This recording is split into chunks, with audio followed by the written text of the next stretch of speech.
Hello, beautiful soul. I'm Vicki Howie of chakraboosters.com, the creator of Chakra Boosters Healing Tattoos. And today I'm with Leisa Peterson. She's the owner of wealthclinic.com, the creator of the I Prosper Method, and the author of The Mindful Millionaire. Leisa is here today to share with us the final video. Yay, Leisa, we're on the final one. Woohoo! In our series on money lenses, where Lisa's talking about the beliefs that we have that create the money perspective, the lens that we look through from each chakra, whether that chakra is underactive or overactive. It looks very different, or if it's healthy, or in that healthy range that it's fun to be in. So Leisa, what is the lens up here? Is agreed, this is about as far as we can get away from the material world, right? So I'm really curious what you're doing with the crown. What's the lens up here with the crown? The divine lens. The divine lens, of course. Not too original, but it works. Yeah, it works for me. It works for me. Yeah. And I love how you said in the last video how we're working our way up and, things, it's like fine tuning. And I feel like that's what's going on at the crown. It's like this, it's a big deal and there's a lot going on, but it also can be more subtle, the changes from the throat to the brow to the crown. And particularly, I'm glad you're bringing that up too, particularly the 6th and the 7th, the third eye and the 7th, we're so close to the oneness now. The only difference that I've really observed is that the third eye is more about ourselves. Like you said, enoughness, which I love. If you didn't see that video, go back and watch it, you guys, on the third eye lens. You said it's all about enoughness. So that's like the finishing of our incorporated, our corporal experience. But we're also in the higher self when we're up here. So we're really touching the divinity, but now we're in the allness that is non-corporal, right? The divine, as you said. So what do you do with that in regard to money?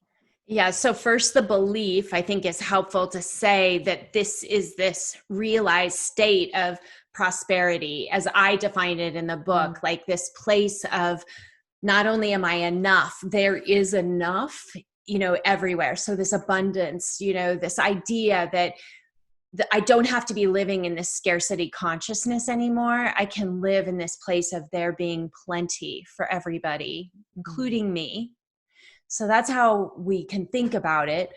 The other part that's playing out is the spiritual, and keep in mind, each of these experiences I'm describing came from my client interactions and finding people that they were actually challenged with one of these chakras. And they dictated sort of to me, like, what's going on? What does that real life experience look like? And so I'm even thinking about the story of the gal, Sheila, in the book, that is kind of what happened for her. And this might make it more sense.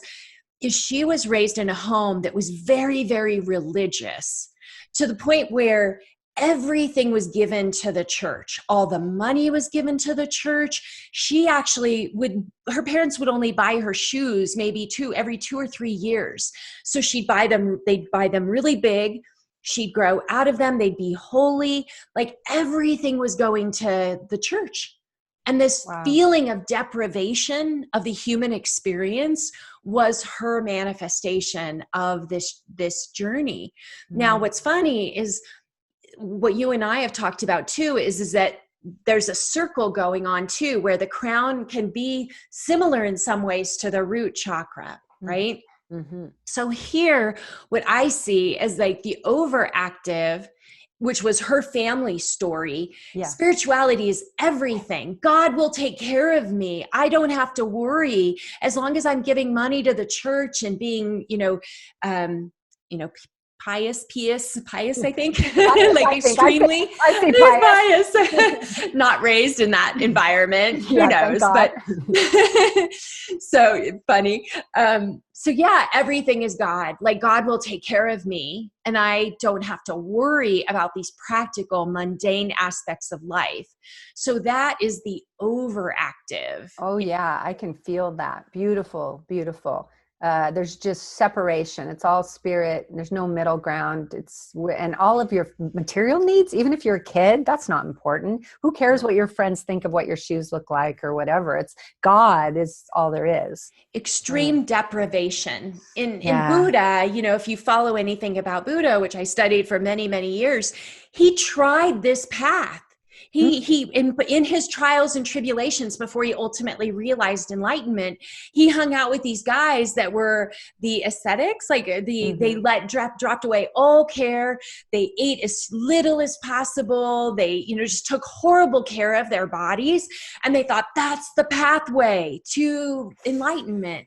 And he realized that that was extremism. And that wasn't serving anybody, and that he wasn't going to get there from that way of dropping away all of what it meant to be human.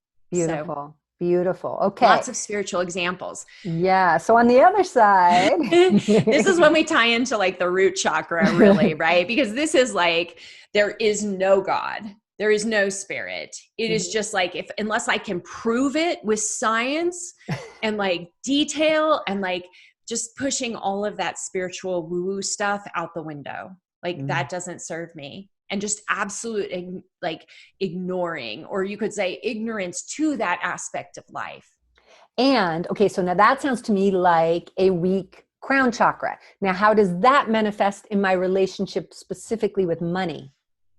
Complete and utter fixation on money with no regard to anything but taking care of yourself. So this is why it ties back into the root chakra. I think that would be would that be the underactive root? That would be the overactive root, the underactive crown, right? There we go. Thank you. That's the like, guys, stick with us here, you guys. Stick with us. I've been doing this for years and I still get them all. So good. I'm so glad you're here to answer that question. That's all I want to say. So isn't that fascinating? But I also want to say, you said yourself, you mean yourself, the body, because if you're just, because if we were focusing on the larger S self, then it would be all of it and we'd be in the healthy spot, right? But you're saying focusing on the little S self, focusing on what do I physically, all your like physical appetites, you know, and the things that are en route, like in the tribal aspect of, do I have what the Joneses have, and do I look right in what I'm wearing, and et cetera, et cetera. Is that true? Yeah. Okay. It's just funny. I'm like, it's like a puzzle pieces all coming together. But instead, what is that middle ground? That middle ground is this place of understanding that we can be a spiritual being. We can be having a human experience. You know, this is echoed in the brow chakra, but it's really, really taking on a new dimension at the crown level, that I am totally connected to my divine, you know, nature. And this human body doesn't have to be a separate experience from that. It isn't actually. I love that, right? Like we know that, but when we're in that place, we don't. And so we think it's separate, and it does not need to be, because it actually isn't. It's just a spectrum. Wow. I love how, I mean, I really feel like your work is in here in the sense that you are, making money more spiritual, and making, I'm going to see if I can word this right, making spirituality more financially practical. Like, I kind of feel like you're doing both of those. Does that feel fair? Yeah, it feels fair. And I think for someone who's listened to the whole entire series, they might understand what I'm about to say a little bit better. And I even hesitated in the book because it's so easy to misunderstand it. But what I said is, it becomes, money is merely a tool that is a reflection of what's going on inside of us. So however it shows up, if we're wanting to be living in unconditional love with all of life, money is an embodiment and a representation of that unconditional love. So love is money, money is love. There is no separation. When you're stepping into oneness, this is what happens. Everything becomes part of that. Even our enemies or the people that drive us nuts. Like we're making this conscious decision that we are no longer going to leave anything outside of our heart, period.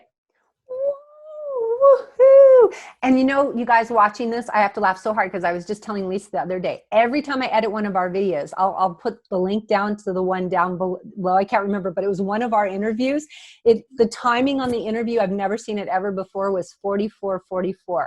And Lisa and and then the other day I had a link that ended in 44. Lisa and I joke all the time that she's going from the bottom up, I'm coming from the top down, and we meet in the heart.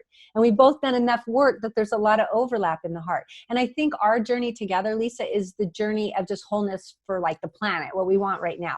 And when you say that, I just get so jazzed. Like I can feel the smile on my face right now. When you said, I go, ooh, this is so revolutionary. She's saying money is love and love is money. So I could just see like possibilities of comments. What do you mean love? But you guys, it is, because everything is energy. So let's at least, if we can't agree that money is love, can we agree that money is the opportunity to be another vehicle of love?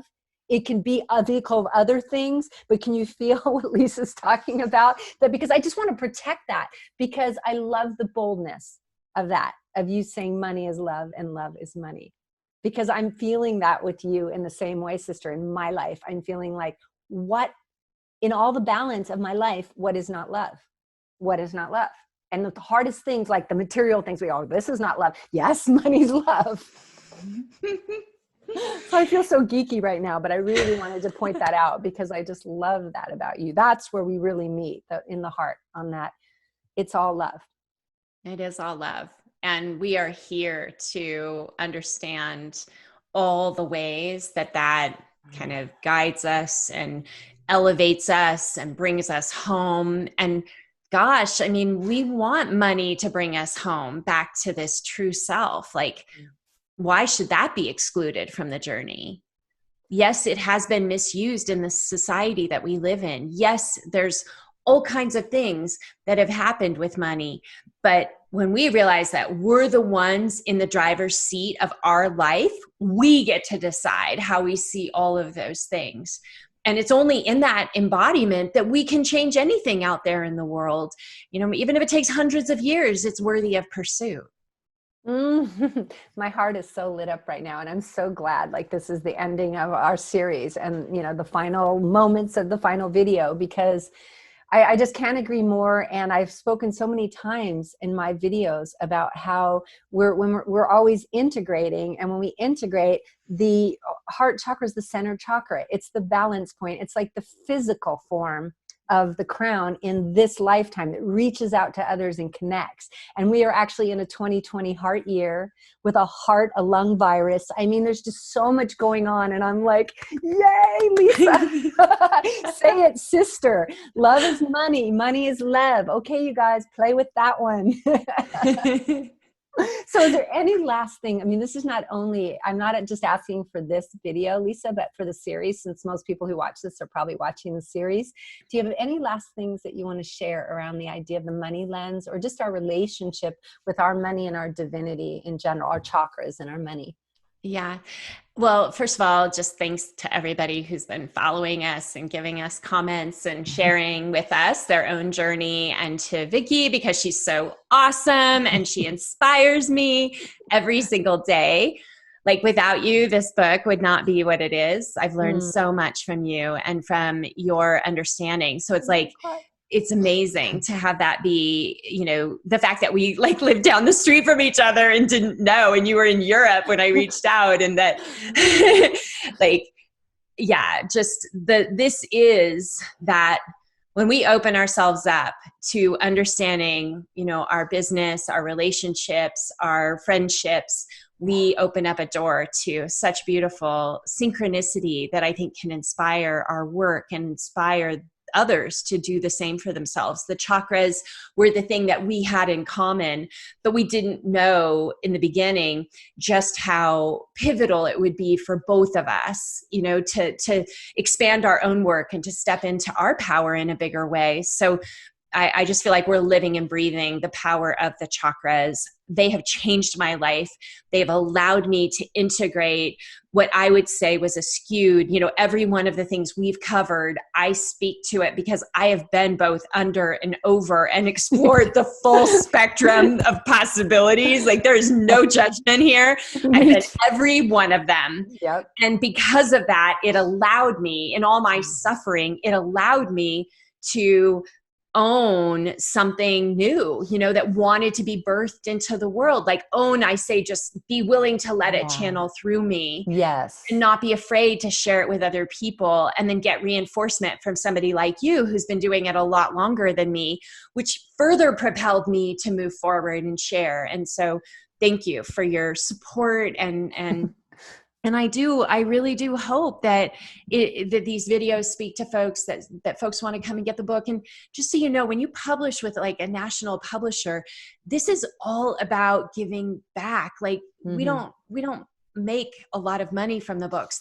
That's not why we're doing this. We're doing this to like make an impact and change the wiring, not just of the spiritual seekers that probably gravitate to your page, but like think about how all of us come together and we change one of these like over or underactive chakras and we get in balance. We create a ripple out there in the world that just goes so far. We don't even know how big we could make a splash in the pond together. So that's the spirit behind it. Like, let's go change the world so that it is more in alignment with the things that you and I both teach. And the more of us that kind of come together to do that, the bigger impact we're going to make and the faster the changes are going to come for maybe for our children or for our grandchildren or for our grandchildren's grandchildren. Like we don't know. We just know that we can't stop until we get there. Yeah. Yeah. Oh my gosh. And you made me feel that it just takes a little bit when there's many of us, and then we make a lot of difference.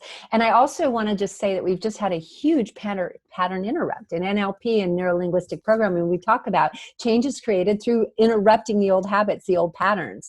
And we've culturally together on the planet had a huge pattern interrupt, people not going to work, people staying home, finances changing all over the world. So I really feel like this is not a coincidence that your book is coming out again. Once again, you're like the queen of synchronicity. I think that this is not a coincidence that we just have this huge pattern interrupt, you guys, huge. Like we're not dealing with money in the same way. We're not dealing with work and the way we earn money in the same way. And there's this opportunity whenever a pattern interrupt happens to learn, to open, to let new things in. So I'm going to invite you. There's a link below. It is mindfulmillionairebook.com. If you go and pre-order Lisa's book, which is your normal price, like $18 or so, I've already ordered it. Leisa is going to allow you to go to that .com I just gave you, and she gives you all these bonuses. I'm not going to list them all, but I am going to list the one that I am in awe of. She's going to teach a 5-day online course that complements the book, and Leisa is amazing live. I know her stuff quite a bit at this point, and I'm still intrigued and interested and involved every time that I go, and I go pretty often. So I cannot suggest highly enough that you grab her book and you get onto that free course. Who gives a free course, Leisa, for a book? So your publishers better be pretty darn happy because you're stepping up and you are supporting this work. And I'm so proud of you when I'm not crying over things you're saying. So, oh my goodness. Thank you. Thank you, everybody. Yes, let's play again real soon. And I will definitely see you on that course of yours for the Mindful Millionaire. And hopefully before then, thank you everyone for joining us. And we're sending you so much love.